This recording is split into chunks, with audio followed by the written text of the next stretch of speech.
exaltons le Seigneur. Let's go. Louange au Père, gloire au Fils, béni soit le Saint-Esprit. Je trois fois sa majesté, gloire au roi des rois à tout jamais.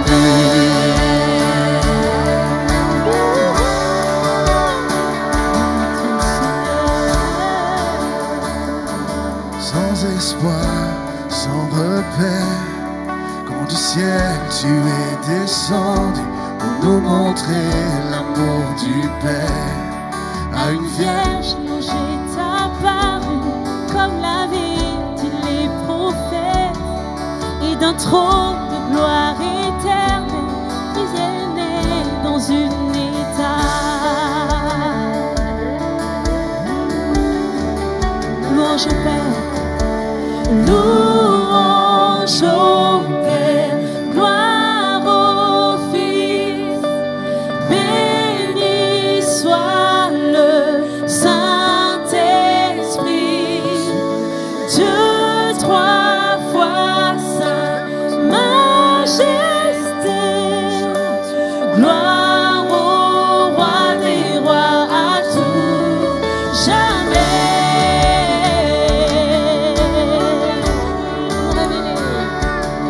Pour nous révéler ton royaume et réconcilier les perdus, pour acheter la création, tu n'as pas méprisé la croix. En vue de la joie devant toi, tu enduras la souffrance pour nous procurer le salut. Jésus, tu es mort pour nous. Alors d'une voix, chantons tous ensemble, louange au Père.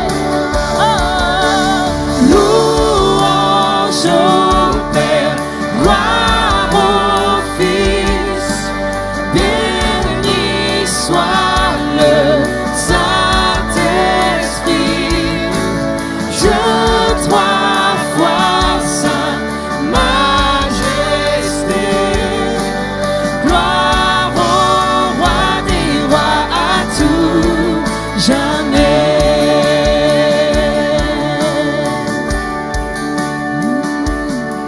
Et à l'aube du troisième jour, tout le ciel retint son souffle. Quand la pierre fut roulée, l'agneau de Dieu a triomphé. Et les morts sortirent de leur tombe, et tous les anges furent dans la joie, car les âmes de ceux qui croient en notre Père sont restaurés. Et l'Église de Christ est née, sa flamme attisée par l'Esprit, et cette vérité ancienne subsistera à jamais. Par son sang et en son nom, par sa victoire je suis libre. Oui, l'amour de Jésus-Christ m'a ressuscité à jamais.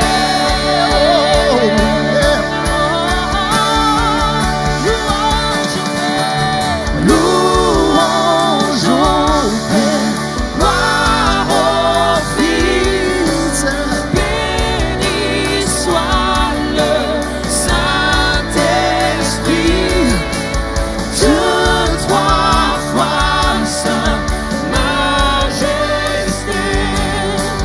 gloire au roi des rois à tout jamais. Louange au Père, louange au Père, gloire au Fils, béni soit le Saint-Esprit,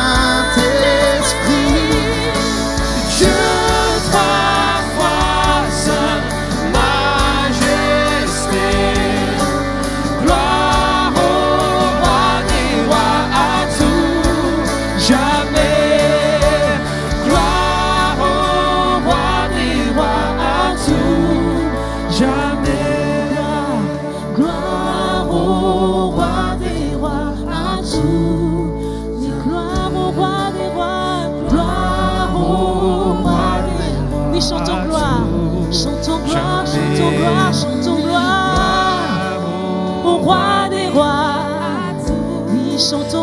chantons gloire, chantons gloire.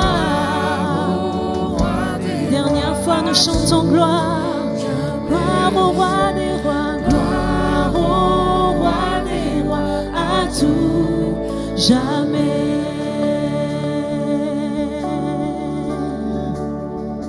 Gloire au roi des rois.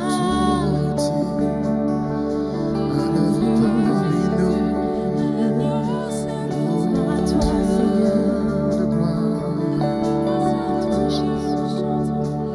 à toi, Seigneur.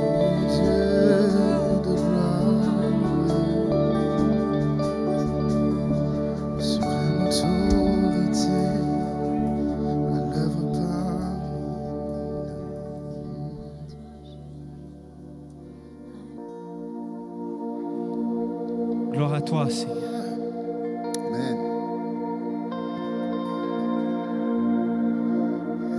Alors qu'on dit ces mots, Père, on s'aligne à toute la création. On se synchronise avec les galaxies, les étoiles, les légions d'armées des anges qui chantent sans cesse. Saint, Saint, Saint est ton nom, Père. Gloire à toi, gloire à toi. L'honneur t'appartient, Seigneur. La victoire, la majesté. Rien ne se compare à toi, Seigneur. Rien s'égale à toi, Seigneur. Rien peut tenir face à toi, Seigneur. Au nom de Jésus, tout genou se fléchit. Toute maladie fuit.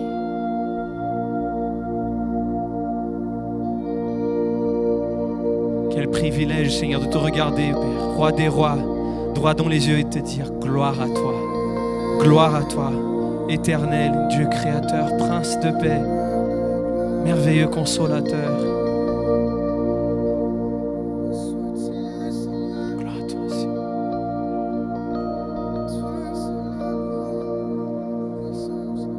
Combien sont partants pour qu'aujourd'hui, dans ce lieu, on reprenne du territoire que l'ennemi a essayé de voler par la parole, par la louange qui résonne ici dans ce lieu aujourd'hui. Église avec un grand E, on se rassemble pour reprendre le territoire que l'ennemi essaye de voler. Amen. On est parti? C'est parti. Yes. Let's go les guerrières de la foi aujourd'hui.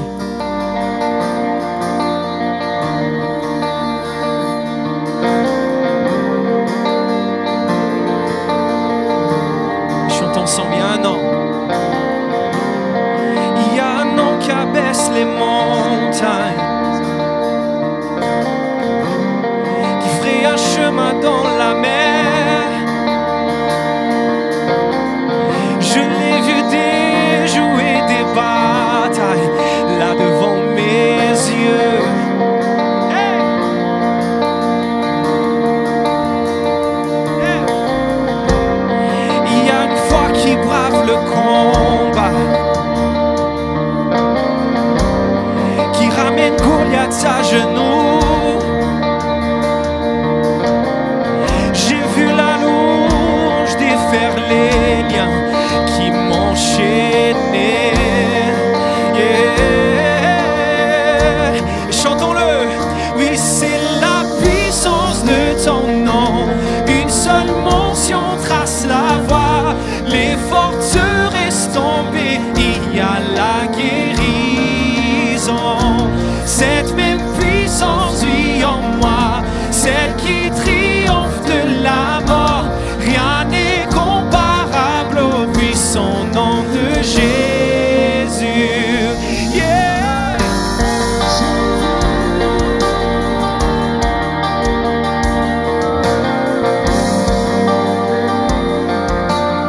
Chantons-le rempli d'assurance, il y a un espoir. Il y a un espoir même dans l'épreuve. Un courage qui chasse toute crainte. Le genre d'attente un peu audacieuse qui toutes mes prières dépendent d'un tombeau vide. Et chantons, c'est la puissance, c'est la puissance de son nom. Une seule mention trace la voie. Les forteresses tombées, la guérison. Cette cette puissance vit en moi.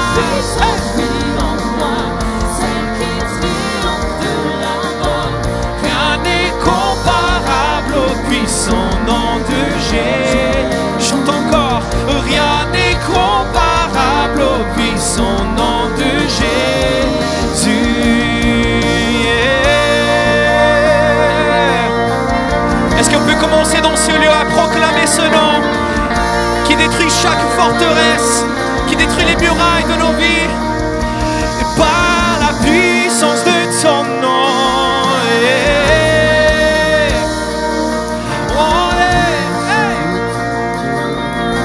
Et chante ensemble, tu gagnes du territoire. Tu gagnes du territoire, j'entrevois la victoire. Ta puissance fait trembler le camp de l'ennemi. Tu fais encore des miracles, hier comme aujourd'hui, car tu es le même Dieu et tu ne changes pas. Tu déverses ton esprit, ton règne est établi. Tu réclames tout ce que l'ennemi avait pris. Yeah. Tu fais encore des miracles, hier comme aujourd'hui, Car tu es le même Dieu et tu ne changes pas. C'est la puissance de ton nom. Une seule mention trace la voie. Les forteresses tombées. Cette même puissance vit en moi, celle qui triomphe de la mort. Rien n'est comparable au puissant nom de Jésus. Rien n'est comparable au puissant nom de Jésus. Rien n'est comparable au puissant nom. Et chantons encore, rien n'est comparable au puissant. La maladie n'est pas comparable à ton rien n'est nom. comparable au puissant nom de Jésus. Rien n'est comparable au puissant nom de Jésus. Amen. Je sais pas vous, mais j'ai l'impression qu'il y a encore un peu de territoire gagné ici aujourd'hui, Église. Psaume 149, verset 6. David nous exhorte à avancer avec l'épée dans la main et la louange dans nos lèvres. Donc aujourd'hui, c'est mon invitation pour toi, Église. Alors qu'on loue, alors qu'on se prosterne, alors qu'on proclame ces mots, on reprend du territoire. Un petit pas à la fois. Est-ce que par la foi, physiquement, on peut faire ça? Je prends un pas par la foi.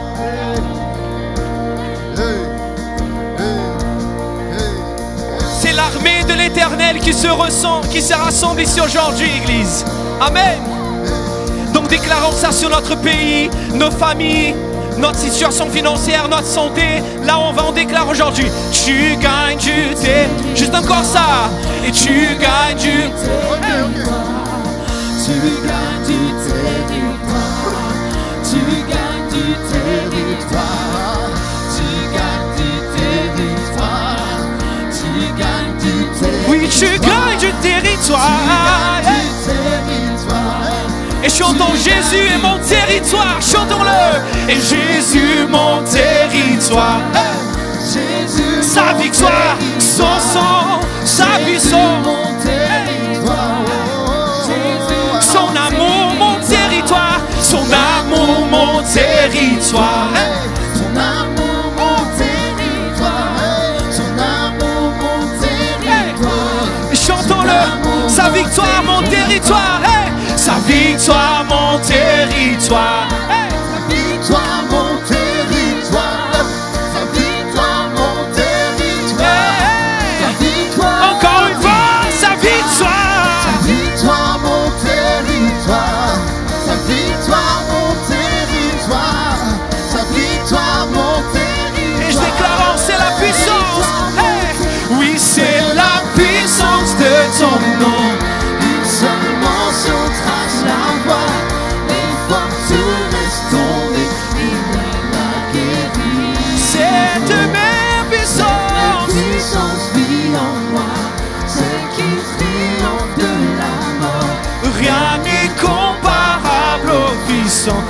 de Jésus. Rien n'est comparable aux puissances. Yes, rien n'est comparable. Oh, rien n'est comparable. Que l'Église de Christ chante. Rien n'est comparable au puissant nom de Jésus. Alléluia, Alléluia.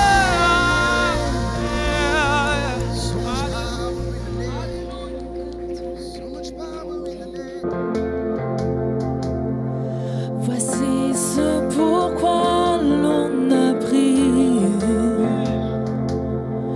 Une fois attisé, voit le jour. J'ai tant vu, mais je suis convaincu que le meilleur reste à venir.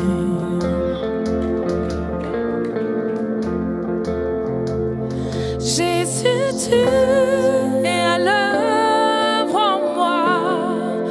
Tu fais une chose nouvelle. Tu fais une chose nouvelle. Et on chante ensemble. Je vois venir la vague d'un réveil, empreint de justice et de louange. Jeunes et vieux courent à Jésus. Oh, et le fardeau de nos péchés est élancé. Jésus, tu es à l'œuvre en moi. Tu fais une chose nouvelle. Tu fais une chose nouvelle. J'ai tant vu et pourtant je le crois que tu fais une chose nouvelle. Tu fais une chose nouvelle. Tu fais une chose nouvelle.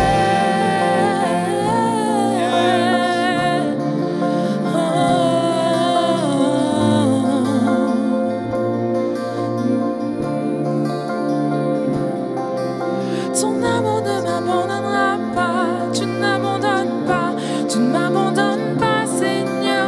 Ton amour ne m'abandonnera pas, tu ne m'abandonnes pas, tu ne m'abandonnes pas, Seigneur. Ton amour ne m'abandonnera pas, tu ne m'abandonnes pas, tu ne m'abandonnes pas, Seigneur. Je le sais, je le sais. Ton amour ne m'abandonnera pas, tu n'abandonnes pas, tu ne m'abandonnes pas, Seigneur. Ton amour ne m'abandonnera pas, tu n'abandonnes pas, tu ne m'abandonnes pas, Seigneur. Ton amour ne m'abandonnera pas, tu n'abandonnes pas, tu ne m'abandonnes pas, Seigneur. Je le sais, je le sais, que Jésus tu es à l'œuvre en moi. Tu fais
Je t'enfuis, pourtant je crois que tu fais une chose nouvelle. Tu fais une chose nouvelle. Chantons Jésus, tu es à l'œuvre en nous en tant qu'Église. Tu es à l'œuvre en nous. Tu fais une chose nouvelle pour le monde. Tu fais une chose nouvelle pour Paris. Je t'enfuis, pourtant je crois que tu fais une chose nouvelle pour nos familles. Une chose nouvelle dans nos travail. Jésus, tu es à l'œuvre en nous. Tu fais une chose nouvelle dans nos amitiés. Tu fais une chose nouvelle au travers de nous. Je t'envie, pourtant je crois que tu fais une chose nouvelle. Tu fais une chose nouvelle. Ton amour ne m'abandonnera pas. Tu n'abandonnes pas, tu ne m'abandonnes pas, Seigneur. Ton amour ne m'abandonnera pas. Tu n'abandonnes pas, tu ne m'abandonnes pas, Seigneur. Ton amour ne m'abandonnera pas. Tu n'abandonnes pas, tu ne m'abandonnes pas, Seigneur. Je le sais, je le sais.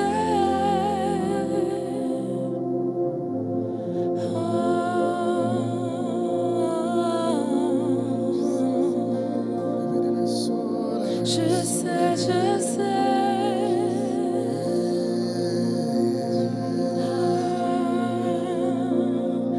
Nous sommes prêts pour ce qui arrive, prêts pour ce que tu veux faire, prêts à ce que le passé passe. Avançons là où tu nous guides. Nous sommes à l'aube d'un jour nouveau. Nous voulons voir ton règne. Tu fais une chose nouvelle. Fais une chose nouvelle. Nous sommes prêts pour ce qui arrive, prêts pour ce que tu veux faire, prêts à ce que le passé passe. Avançons là où tu nous guides. Nous sommes à l'aube d'un jour nouveau. Nous voulons voir ton règne. Tu fais une chose nouvelle. Tu fais une chose nouvelle. Nous sommes à l'aube, prêts pour ce qui arrive, pour ce que tu veux faire, Seigneur. Que le passé passe. Avançons là où tu nous guides. Nous sommes à l'aube d'un jour nouveau. Nous voulons voir ton règne. Viens faire une chose nouvelle. Tu fais une chose nouvelle. Viens faire une chose nouvelle. Viens faire une chose nouvelle. Tu fais une chose nouvelle. Viens faire une chose nouvelle. Une chose nouvelle. Viens faire une chose nouvelle. Tu fais une chose nouvelle. Viens faire une chose nouvelle. Viens faire une chose nouvelle. Viens faire une chose nouvelle. Tu fais une chose nouvelle. Viens faire une chose nouvelle. Faire une chose nouvelle. Viens faire une chose nouvelle. Fais une chose nouvelle. Viens faire une chose nouvelle. Jésus, tu es à l'œuvre en moi. Tu fais une chose nouvelle. Tu fais une chose nouvelle. J'ai t'enfuis, pourtant je crois que tu fais une chose nouvelle.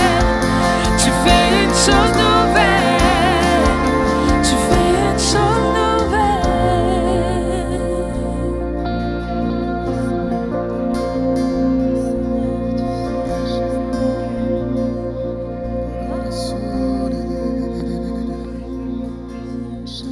Tu fais une chose nouvelle, Seigneur. Amen, tu fais une chose nouvelle.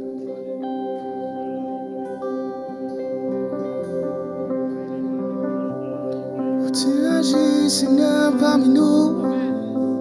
Tu es présent. Tu règnes, Seigneur. Prends possession de ces instants. Relève Relève celui qui est fatigué. Allons-y, impulsion conférence, chantons, son du ciel. Son du ciel, vent violent, feu de Dieu, déferlant, Saint-Esprit, souffle sur nos vies. Renonçons à notre péché, les braises du réveil attisées, souffle de Dieu, attise la flamme. Allez, chante. Souffler à nouveau le doux parfum des cieux, et déverse ton esprit sur nous, Seigneur. Amen. Oh, agis parmi nous, Seigneur. Yes.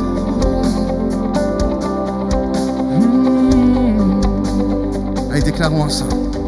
Cœur marqué d'une sainte crainte, nos œuvres éprouvées par la foi, feu du fondeur, fortifie ceux qui rêvent. Oh, tourne-nous l'église, tourne-nous l'église, celle de la terre, rayonnant ta lumière pour ton retour, ton règne nous prions. Allons-y, chantons.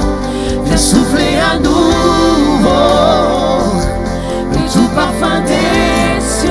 Déverse, Déverse ton esprit, déverse, déverse ton esprit, ton onction sur nos vies, ta puissante présence, déverse ton esprit, Seigneur, sur nous. déverse ton Allez, esprit, implorons-le aujourd'hui. Déverse ton esprit, déverse ton esprit, déverse ton esprit, déverse ton esprit, déverse ton esprit, déverse ton oh, esprit, déverse ton esprit, Seigneur. Déverse ton esprit, déverse ton esprit, ici aujourd'hui, déverse ton esprit, comme tu l'as promis, Seigneur. déverse ton esprit, Déverse ton Saint-Esprit. Allez, déclarons ensemble que tous les rachetés, tous les rachetés, c'est nous aujourd'hui, c'est nous. prophétise et chante, Sonne. nous entendons le vent, Entends-tu le vent qui souffle? souffler, souffler, agir parmi nous, tes enfants te Alors que tes enfants te louent, nous Seigneur, entendons le nous vent, entendons, souffler, nous entendons, souffler, nous entendons, nous chantons. et que tous les rachetés prophétisent et La chantent. son s'élève de ce lieu aujourd'hui. Le son du réveil, le son de la guérison, le son du salut, le son du pardon. Agis parmi nous, tes enfants te louent. Nous entendons, Nous Seigneur, entendons le vent souffler, oh, et souffler à nouveau. le tout parfum des cieux. Déverse ton esprit, Seigneur. Déverse ton esprit, Ton onction sur nos vies, ta puissante présence. Déverse ton esprit, déverse ton esprit. Allez, déclare-le avec foi aujourd'hui. Viens souffler, viens souffler à nouveau. Faisant ta prière ce matin, ce soir, cet après-midi. déverse ton esprit, Allez, Seigneur, viens et déverse, Seigneur. déverse ton esprit, Établis ton règne encore une fois, ton onction Seigneur. sur nos vies, Ta puissante ta présence. puissante présence, déverse ton esprit, déverse ton esprit. Et prenons un moment pour nous attendre à l'éternel. Changeons l'auditorium du centre masse en une chambre haute dès à présent. Commençons à nous attendre à l'Esprit de Dieu aujourd'hui. Je sais qu'on est rempli, je sais que parfois ça fait musique d'ascenseur, on entend ça dimanche après dimanche, mais pourquoi pas commencer à réclamer, commencer à implorer l'Éternel Dieu Tout-Puissant pour son esprit, une double portion de son onction aujourd'hui à nouveau. Seigneur, remplis-nous à nouveau. Seigneur, remplis-nous à nouveau. Nous avons faim et soif de toi, Seigneur. Nous avons faim et soif de toi. Pas simplement ce que l'on voit, mais la voix vient de ce que l'on entend. La foi vient de ce que l'on entend. Et aujourd'hui, nous entendons ta voix, Seigneur. Nous entendons ta voix. Nous entendons ta voix, Seigneur. Nous sommes attentifs à toi. Oh, oh, oh, oh, oh, oh. Que tous les rachetés prophétisent et chantent. Nous entendons le vent souffler, souffler, souffler, agis parmi nous. Tes enfants te louent, nous entendons le vent. Continuons à chanter ça.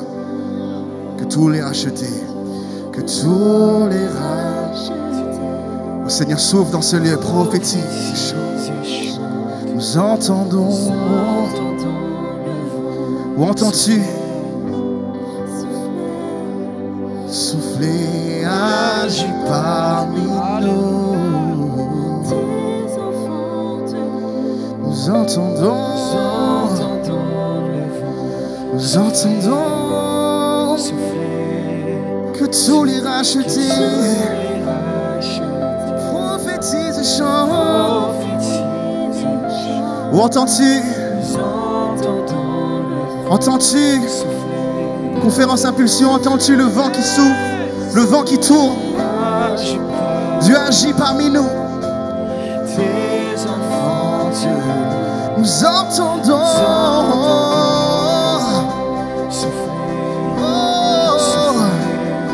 Allez, saisis ta victoire. Que tous les rachetés prophétisent et chantent. Hey.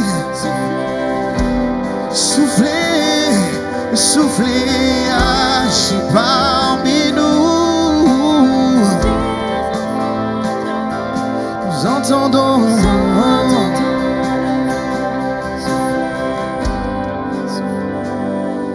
Soufflez à nouveau le tout parfum des cieux et déverse ton esprit, déverse ton esprit. Le deuxième message s'intitule le royaume au milieu des hommes à la base, mais je vais insister surtout sur une dimension particulière. Je vais parler des signes du royaume et je vais parler des missionnaires du royaume. Nous sommes les missionnaires du royaume, j'y arrive dans quelques instants. Tout d'abord, nous sommes dans l'évangile de Marc, chapitre 8. Ce n'est pas des diapos, hein, c'est juste moi qui raconte quelques points. Marc, chapitre 8, Jésus emmène les disciples dans une contrée tout au nord d'Israël, dans une contrée un peu à l'écart, et là, il va leur adresser deux questions. Qui dites-vous, qui dit-on que je suis, qui dites-vous que je suis? Et l'apôtre Pierre, toujours l'apôtre Pierre, mais pour une fois, ce n'est pas selon la spontanéité de sa chair, mais c'est selon la spontanéité de l'esprit, il va répondre. Et il va répondre d'une manière extraordinaire, tu es le Christ. Et j'imagine qu'il se demande d'où viennent ces paroles, parce qu'elles ne sont pas passées par son esprit, et je crois que même que les autres à côté, ils se demandent, mais qu'est-ce qu'il raconte là? Tellement ils sont saisis, non pas simplement par ces mots, parce que déjà il les avait évoqués, mais par la puissance des mots. Vous voyez, il y a des mots et il y a une puissance qui accompagne les mots. Et là, il y avait vraiment une puissance qui accompagnait la déclaration de l'apôtre Pierre. Et Jésus l'a bien vu. Et il lui a dit, heureux es-tu, Simon, fils de Jonas, parce que ce sont ni la chair ni le sang qui t'ont révélé cela, mais mon Père qui est dans les cieux. Et pour la première fois, un homme, sous l'impulsion du Saint-Esprit, proclame que Jésus est le Christ. Autrement dit, que Jésus est le roi, le Seigneur qui devait venir. Il y a encore un dialogue qui s'ensuit. Et puis, le chapitre 8 de Marc se finit par... ou plutôt, il amène au chapitre 9. Et Jésus leur dit ceci. Quelques-uns d'entre vous ne mourront point qu'ils n'aient vu le royaume de Dieu venir avec puissance. Ils avaient confessé le nom de Jésus-Christ comme le nom du Seigneur du royaume. Et il leur dit, vous allez voir ce royaume venir en puissance. Le texte nous dit que 6 jours après, Jésus prend 3 de ses disciples, Pierre, Jean et Jacques, et les amène sur une haute montagne. Et c'est le passage de la transfiguration.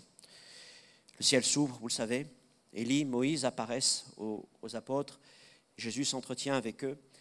Et Jésus est éclatant de lumière, éclatant de gloire. Jésus s'est enveloppé de son manteau royal. Il voit la gloire du Seigneur, il voit la gloire du roi là sur cette montagne. Et le temps passe et puis à un moment certainement, Pierre, voilà encore une fois, Pierre va Maître, Seigneur, il est bon que nous soyons là, dressons une tente pour toi, pour Élie, pour Moïse. Alors, il y aurait beaucoup de choses à dire sur ce mot. Mais une voix va se faire entendre. Celui-ci, mon fils bien-aimé, écoutez-le. Puis les cieux vont se refermer et il ne va rester que Jésus seul.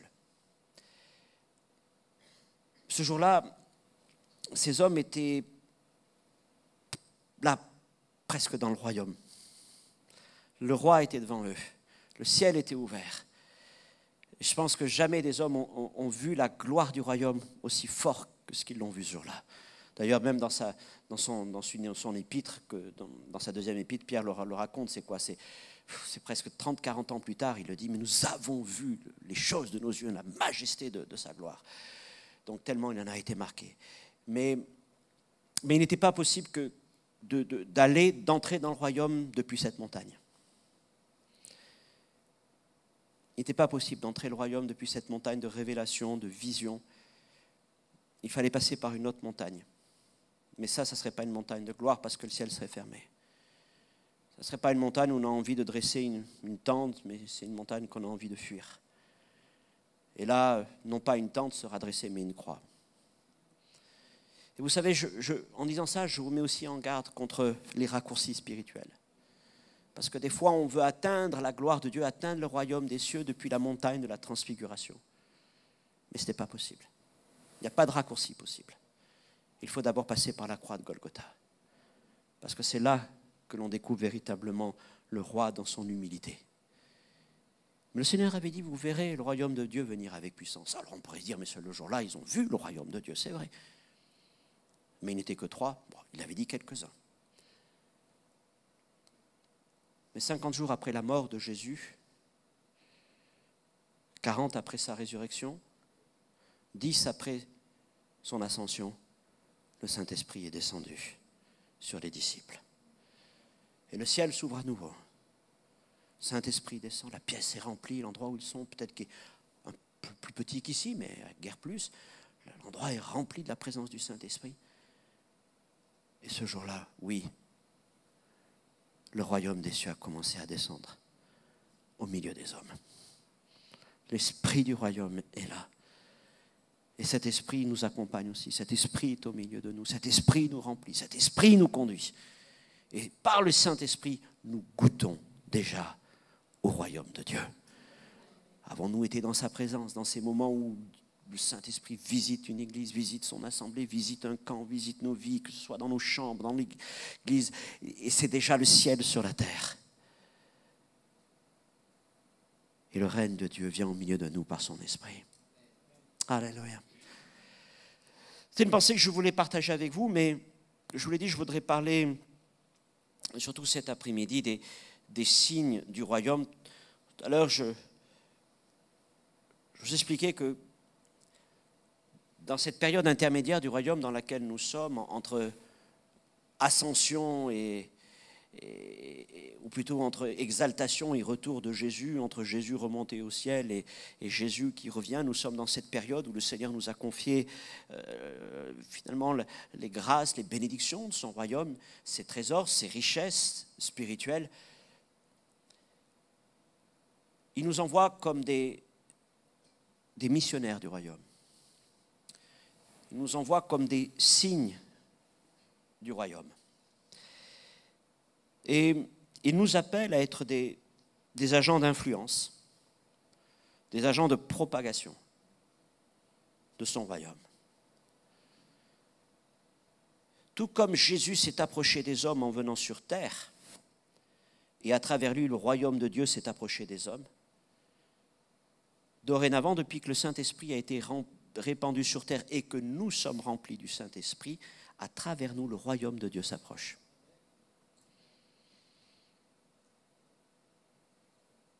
En Jésus, le royaume de Dieu s'est approché des hommes. À travers nos vies remplies du Saint-Esprit, le royaume de Dieu s'approche des hommes parce que nous avons reçu le royaume. Parce que le royaume est en nous. Parce que l'Esprit du Seigneur est en nous. Et Jésus nous a envoyés pour accomplir les mêmes choses que lui a accomplies et qui étaient des signes du royaume. Non seulement annoncer l'évangile du salut et l'évangile du royaume, mais imposer les mains aux malades pour que les malades soient guéris, chasser les démons en son nom, ressusciter les morts, purifier les lépreux, etc. Et tout ça, ce sont des signes du royaume. Et maintenant, par l'Esprit qui était sur lui et qui est venu sur nous, il nous envoie à notre tour pour être donc ces témoins du royaume. Nous sommes les envoyés du roi, les envoyés du royaume. En tout lieu où nous sommes, nous contribuons au rayonnement du royaume. Je ne veux pas vous déstabiliser, mais alors, je voudrais que vous compreniez, il y a une expression que je n'utilise pas, volontairement. Alors, à moins de se mettre d'accord sur quelque chose, mais je pense que ceux qui l'emploient, cette expression, ne seraient pas d'accord avec la chose avec laquelle il faudrait se mettre d'accord. Un peu compliqué, je vais vous expliquer. Il y a une expression que je n'emploie pas, c'est bâtir le royaume.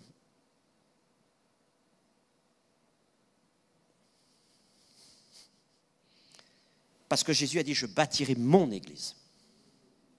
Alors, soit on est d'accord et on dit Église égale royaume, mais sinon, c'est je bâtis aux côtés du Seigneur, ou plutôt le Seigneur bâtit avec nous son Église. Si nous considérons que que le royaume et l'Église, ce n'est pas tout à fait la même chose, mais il ne nous a pas demandé de bâtir le royaume. Par contre, il nous a demandé à être des témoins du royaume. Nous bâtissons son Église et nous sommes des témoins du royaume. Nous sommes des agents d'influence du royaume. Ça ne veut pas dire que le royaume, c'est quelque chose qui viendra plus tard. Non, mais il viendra avec puissance avec Jésus. Mais dans l'attente, nous travaillons avec lui à bâtir son Église par la puissance du Saint-Esprit et nous contribuons à l'avancement de son règne. Mais c'est lui le bâtisseur du royaume. D'accord ? Il ne nous a pas demandé de faire cela. Mais donc d'être des signes du royaume. Alors je voudrais en considérer rapidement 3. Premièrement, nous sommes des citoyens du royaume et nous allons parler de notre statut. Deuxièmement, nous sommes des ambassadeurs du royaume, nous allons parler de notre mission. Et troisièmement, nous sommes le sel et la lumière du monde, nous allons parler de notre identité et de nos dons. Des choses que vous avez certainement déjà entendues. Par la grâce du Seigneur, j'espère vous apporter quelques paroles intelligentes qui pourront vous apporter quelques points supplémentaires. Citoyens du royaume, nous allons parler de notre statut. Éphésiens 2, 19, Paul écrit ainsi, donc vous n'êtes plus des étrangers ni des gens du dehors, mais vous êtes concitoyens des saints, gens de la maison de Dieu. Au verset 12 déjà, il avait écrit que pour nous, en tout cas, pour la plupart d'entre nous, j'imagine, d'entre les nations de la terre, mais non pas sortis d'Israël, Israël faisait partie du royaume de Dieu, mais nous, gens des peuples, nous n'étions pas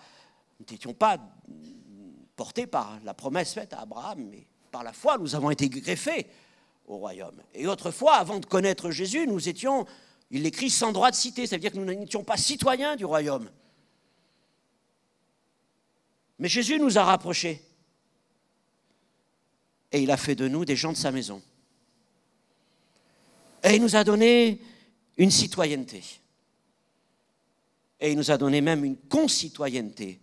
Il dit, vous êtes concitoyens. Ça veut dire, voilà, ensemble, nous sommes ce peuple de citoyens. Nous sommes peuple du citoyen des cieux. Peuple des cieux, sujet du royaume de Dieu.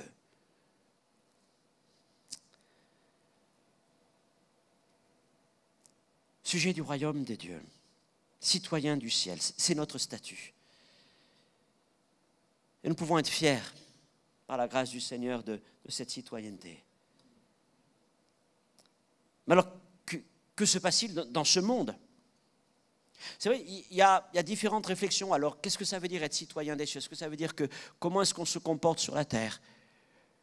Avons-nous une espèce de double citoyenneté, à la fois citoyen des cieux et puis citoyen de la nation dans laquelle nous vivons, où nous sommes nés? L'apôtre Pierre, lui, a une approche peut-être un peu plus tranchée, puisqu'il dit qu'en quelque sorte, nous sommes des expatriés.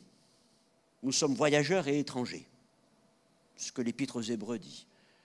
Là, c'est assez radical. Sur la terre, nous sommes voyageurs et étrangers, et finalement, nous sommes en transit.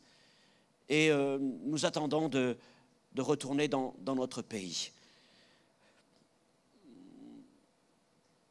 D'autres vont dire, mais nous sommes citoyens des cieux, mais nous sommes aussi citoyens français, suisses, américains, tout ce que vous voulez. Et, écoutez, je n'ai pas spécialement d'avis tranché sur ça, parce que certains vont dire, mais moi je suis citoyen de mon pays et je veux m'engager aussi pour mon pays, je veux m'engager pour telle cause. Ok, si c'est vraiment une conviction personnelle, il n'y a pas de souci pour moi.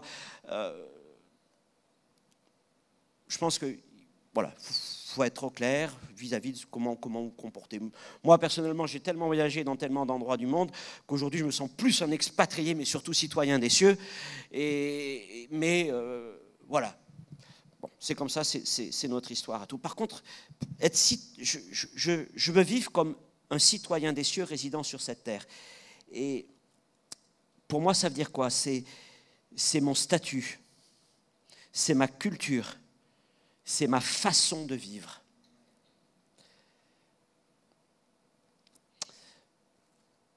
Et en tout lieu de notre dispersion, puisque c'est comme ça aussi que Jacques parle à ceux qui sont dispersés, et en tout lieu de notre dispersion, et peut-être certains, vous êtes déjà dispersés, parce que vous venez d'un autre pays, et vous savez ce que ça veut dire que la dispersion. Alors, regardez, en tout lieu de notre dispersion, nous vivons selon les principes de notre royaume. Peut-être, si certains sont étrangers au milieu de nous, vous gardez chez vous des habitudes culturelles de votre pays d'origine. Je ne sais pas. Peut-être qu'avec le temps, les générations, ça s'estompe. Mais pour nous, en tant que citoyens des cieux, nous voulons sur cette terre manifester cette citoyenneté. Parce que nous sommes fiers de cette citoyenneté. Nous sommes fiers de notre culture, de la justice et de la manière dont nous sommes appelés à vivre. J'en ai parlé tout à l'heure. Et cette citoyenneté ne doit pas être effacée, ne doit pas être étouffée, mais doit être manifestée. Vous savez, c'est vrai que quand vous êtes en voyage à l'étranger, oui, quelque part, voilà, vous dites, oui, je suis français, vous allez au restaurant dans un pays, vous dites, où est le pain, des trucs comme ça, vous voyez. Attendez, ça fait 10 ans qu'on n'en a pas vu, mais bon, mais vous voyez, c'est notre culture, et on peut être fier de ça. On a des valeurs, et ces valeurs, on veut les vivre. C'est notre responsabilité de citoyen. Et puis, quand on est étranger aussi, finalement, je vis à l'étranger maintenant, même si la frontière est très proche, mais notre cœur est toujours attaché à notre pays d'origine. Et on sait que, quelque part, il y a toujours le désir d'y retourner, de s'y rattacher. Et nous, c'est pareil, nous vivons sur cette terre, mais notre objectif, notre citoyenneté, notre projet doit rester celui du ciel. C'est là notre arrivée. Alors, quelque part, oui, Pierre dit, nous sommes des voyageurs, nous sommes des étrangers. Ou alors, comme dans le cas d'Abraham, finalement, nous vivons sous des tentes. Ça n'empêche que les tentes d'Abraham étaient très confortables. Hein. C'était pas des tentes Décathlon. Tout confort. Donc, je prêche pas contre le fait de ne pas avoir de biens matériels. Mais quelles que soient les richesses d'Abraham, son but, c'était quand même la cité éternelle, le royaume des cieux. Et c'est ça qui doit toujours nous motiver. Nous sommes avant tout citoyens du royaume des cieux. Notre projet ultime, notre plus grand projet, c'est celui que nous nous préparons pour l'éternité. Mais en attendant, oui, je suis expatrié, oui, c'est pas tout à fait, c'est pas encore le pays de mes rêves là où je suis. De toute façon, il est au ciel, mais je veux vivre déjà avec cette vision-là, cette espérance, mais aussi cette culture. Je veux montrer, rien que par mon style de vie, je veux montrer combien est belle ma culture du royaume. Vous aimez votre pays d'origine, pour vous étrangers, vous aimez montrer la beauté de votre culture. Vous pouvez en être fiers. Eh bien, c'est pareil, nous voulons aussi montrer la beauté de la culture du royaume de Dieu. Parce qu'elle est incomparable.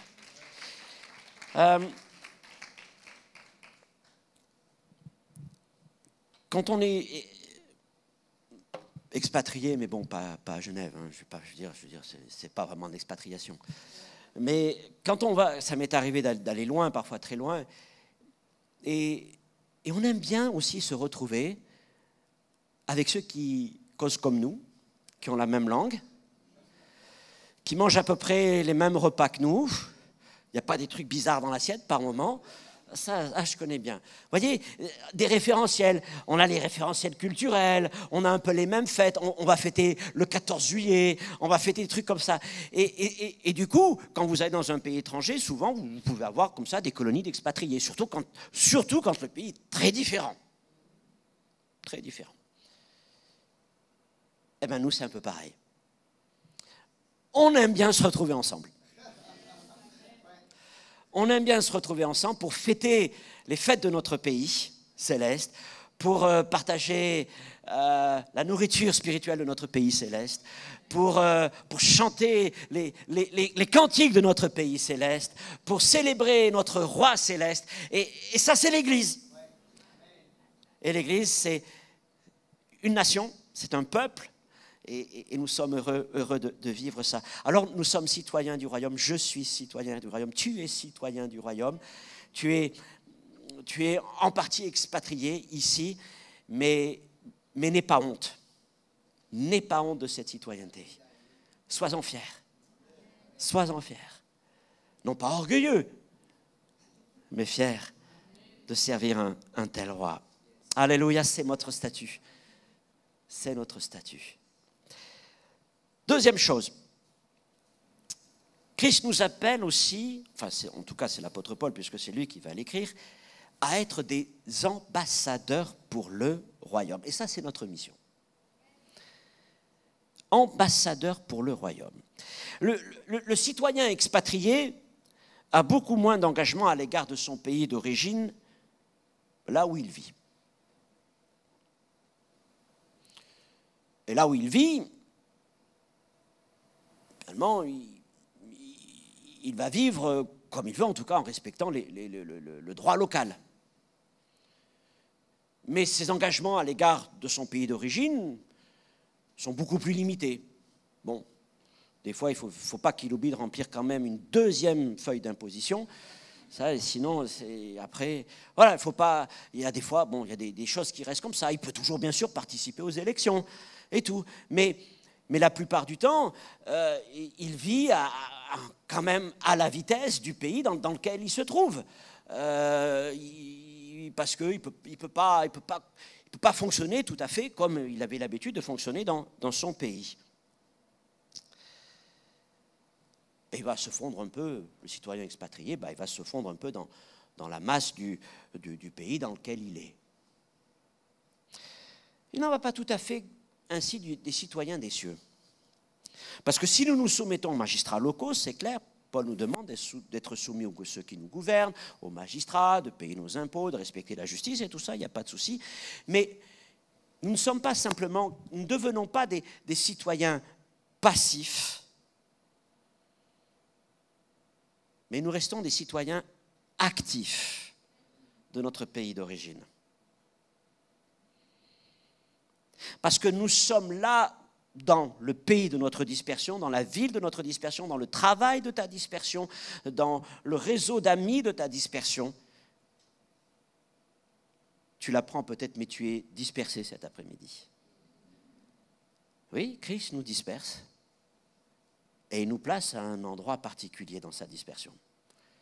Et là où tu es citoyen des cieux, mais tu es aussi en mission pour le royaume céleste, pour ta patrie céleste.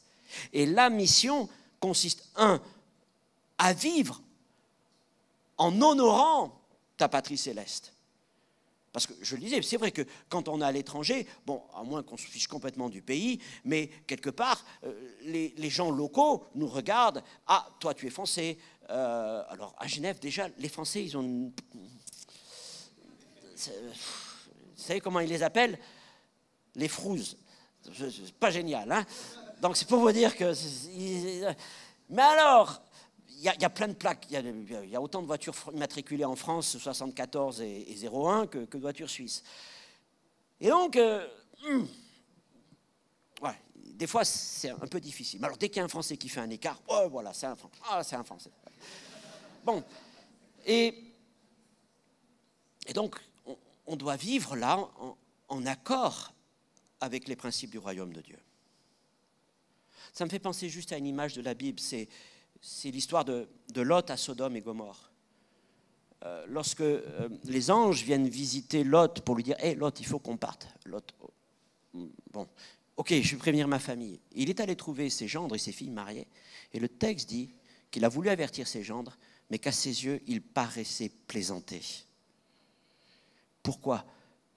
Parce que finalement, Lot, au fur et à mesure, on le voit aller quitter Abraham, se mettre au début de la plaine, vivre dans des tentes et puis finir dans une maison en plein Sodome. Lot a glissé. Et il est arrivé un moment où son témoignage n'avait plus de valeur. Il n'avait plus de crédit. Il n'était plus un citoyen de la terre promise. Et vous voyez, c'est le risque à force de glisser, de perdre notre statut de citoyen, notre témoignage de citoyen du royaume des cieux. Et alors, quand on a des choses à dire, ben, on paraît comme plaisanter. Maintenant, qu'est-ce que tu as à nous dire? Tu vis comme nous. Donc, tu n'as aucune légitimité à nous parler. Mais si nous continuons à vivre selon les principes de notre royaume, parce que nous croyons que les principes du royaume céleste, notre citoyenneté céleste est supérieure à notre citoyenneté, qu'elle soit française, suisse, américaine ou autre.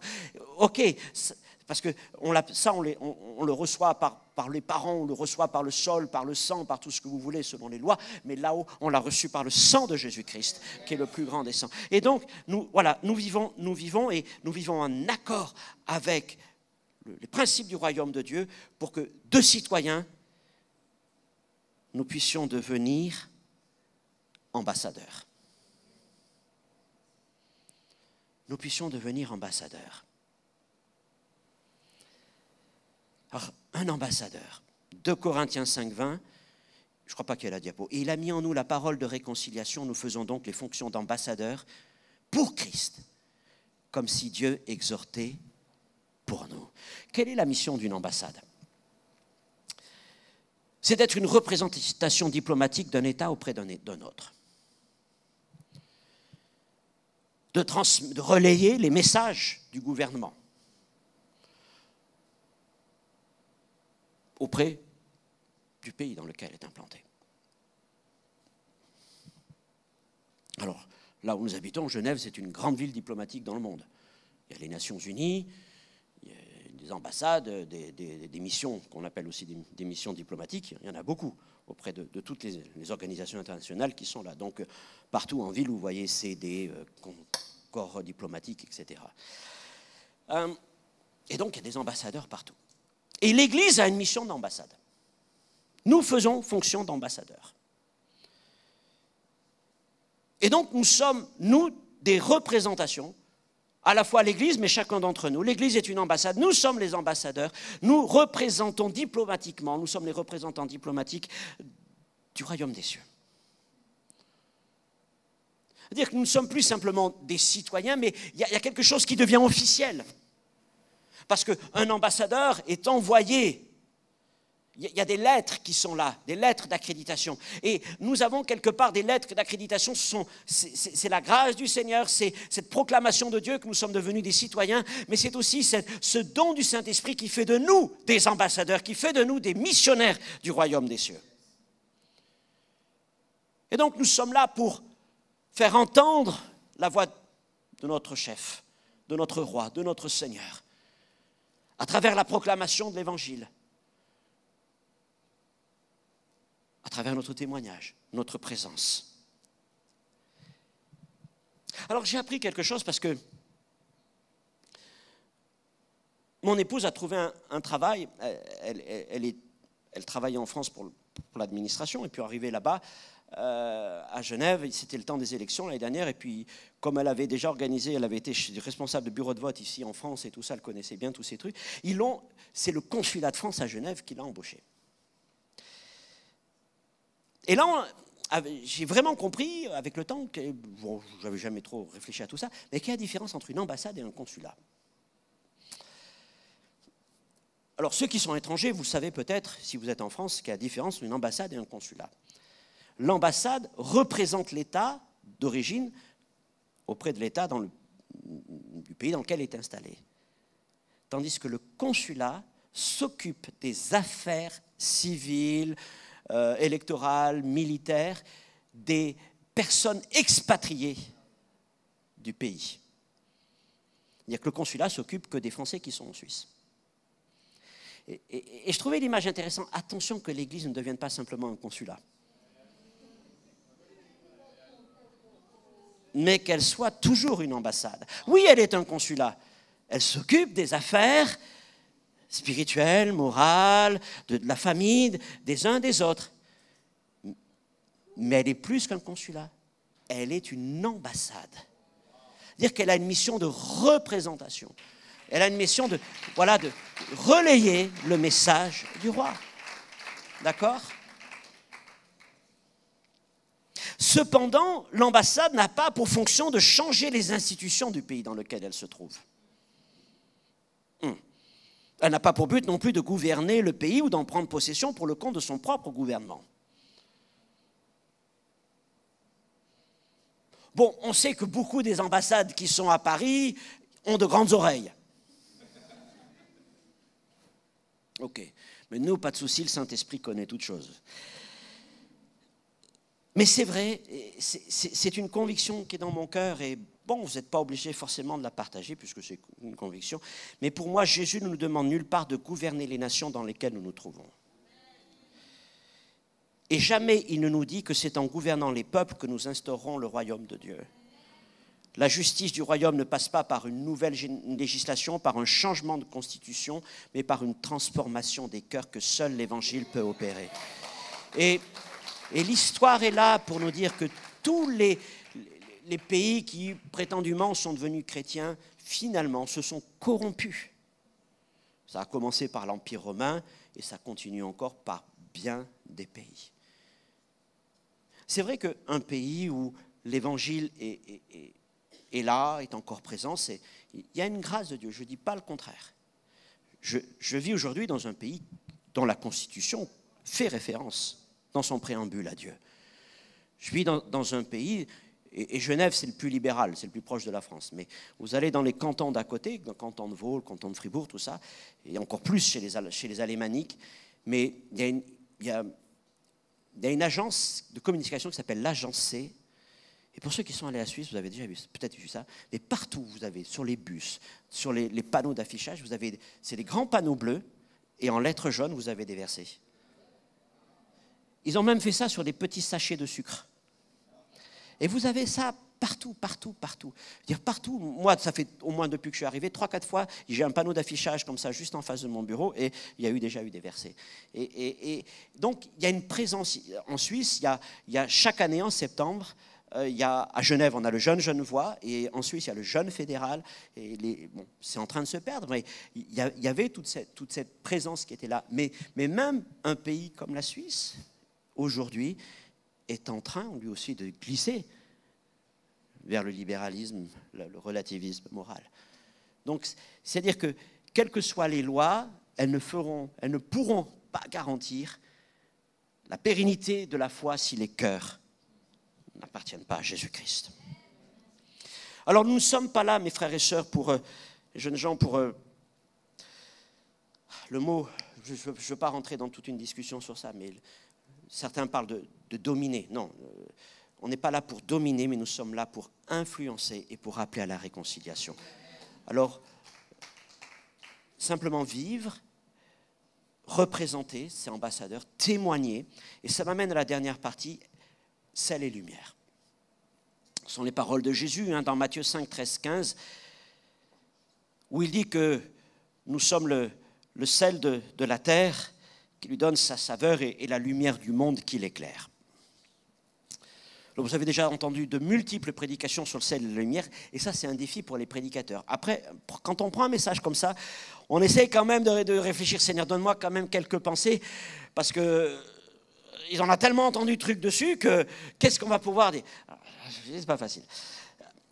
Alors vous le savez, vous l'avez déjà entendu, le sel a toujours été utilisé à fin de conservation et de préservation. Ok, ça, on a de préservation. Ok, on met du sel sur la viande, ça préserve. On met du sel sur une blessure, ça pique, mais il paraît que ça fait du bien. Je n'ai pas vraiment essayé. Donc, et évidemment, cette image nous renvoie à notre mission de rétention, c'est-à-dire d'empêcher la propagation du péché et de l'iniquité, notamment par la prière. Tant que l'Église est sur terre, nous empêchons, par notre ministère de prière, l'iniquité de remplir la terre. Ok.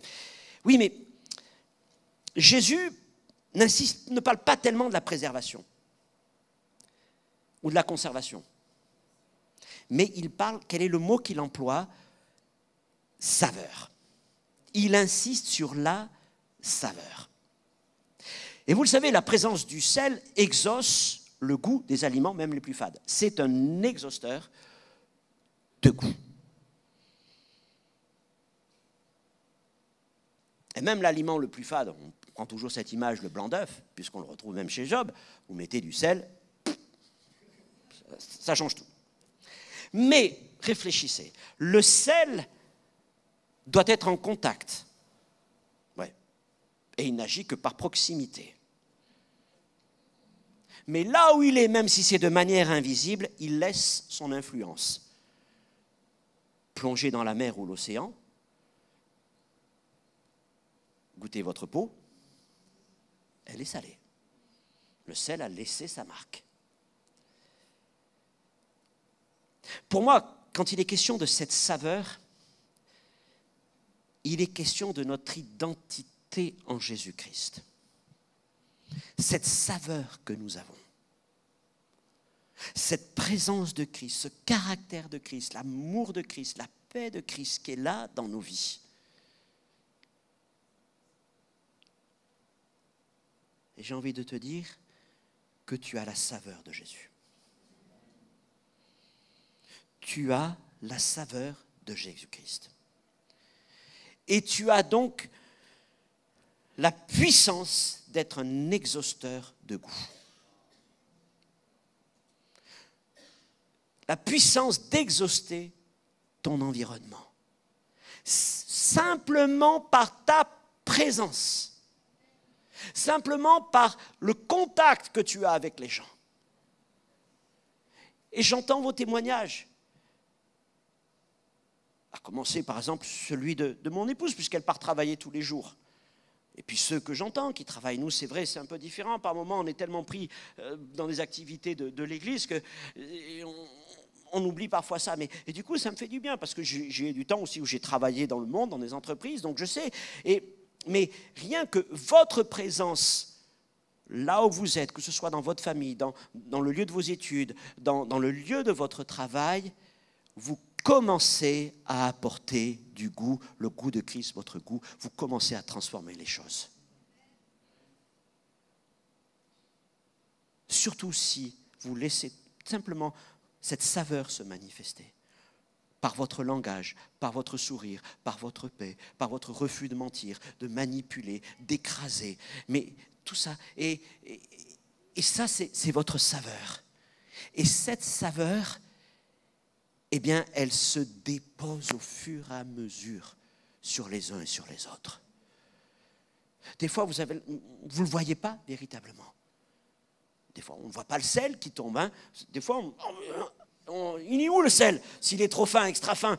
Et puis, oh mince, j'en ai trop mis. Ça ne vous est pas arrivé, ça? Et bon, eh bien, vous n'êtes peut-être pas... Certains, c'est du gros sel. Alors ça, c'est clair, on le voit. Hein. Mais peut-être vous êtes du sel extra fin. Mais vous laissez, tu laisses ta saveur là où tu es. Tu laisses la saveur de Christ là où tu es. Oui, tu es un exhausteur de goût. Alors, cultive cette saveur. Et plus tu la cultives, et simplement en étant présent là où tu es, en contact avec ceux qui t'entourent, tu vas apporter ce goût. Tu vas apporter ta saveur. Tu vas être ce sel. Et tu vois, là, c'est un pas encore supplémentaire à ambassadeur, parce que l'ambassadeur, il proclame, mais le sel, il va au contact des choses. Il laisse vraiment un goût. Il laisse un goût. Tu laisses du goût à ce qui était fade. Tu as du goût. Tu as de la saveur. Et ça, c'est important que tu considères cela.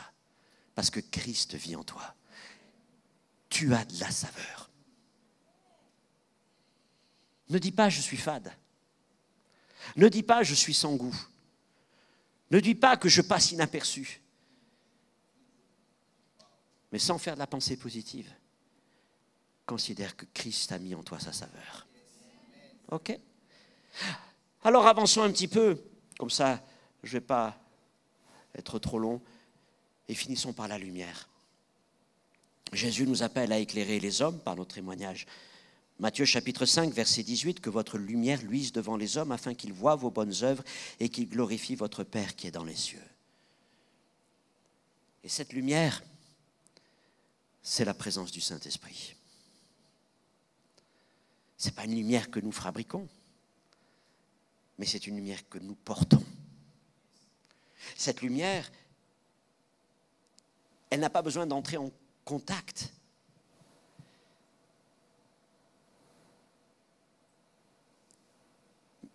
Mais elle va au loin. La lumière se propage. La lumière est un repère. Et le Seigneur fait de toi quelqu'un qui porte une lumière. Le Saint-Esprit est en toi, il vit en toi. Rempli du Saint-Esprit, tu as aussi reçu des dons. Et ces dons-là sont une puissance pour éclairer. Le Seigneur ne te demande pas d'éclairer avec tes forces, il ne te demande pas d'éclairer avec tes capacités. Il te demande de laisser simplement briller l'Esprit Saint qui est en toi.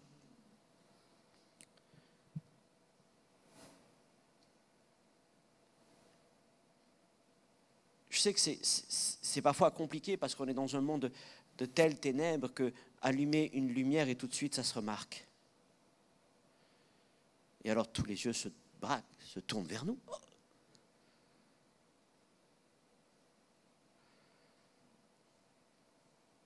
savez, il suffit parfois de dire un seul mot et parce que vous avez évoqué à peine votre foi, votre amour pour Jésus, mais pas grand-chose, même pas votre amour pour Jésus, c'est déjà beaucoup, mais je suis chrétien. Ouh. Ouh. Je sais pas, l'impression qu'on va, je sais pas, pire que des lépreux, hein, pour eux. Oh là là, me contamine pas. Ça va, mais c'est votre lumière qui est là. Je veux dire, c'est la démonstration que vous portez quelque chose en vous qui éclaire leurs ténèbres. Qui éclaire leurs ténèbres. Et ils préfèrent rester dans ces ténèbres plutôt que de voir cette lumière. Mais Jésus nous appelle à avoir ce courage, oui. Non pas de produire la lumière, mais de laisser la lumière qui est en nous, le Saint-Esprit, briller. Briller. Briller en étant nous-mêmes, briller en ayant la bonne attitude, briller en parlant les mots que le Seigneur nous donne. Tu es fait pour briller. Tu es fait pour briller.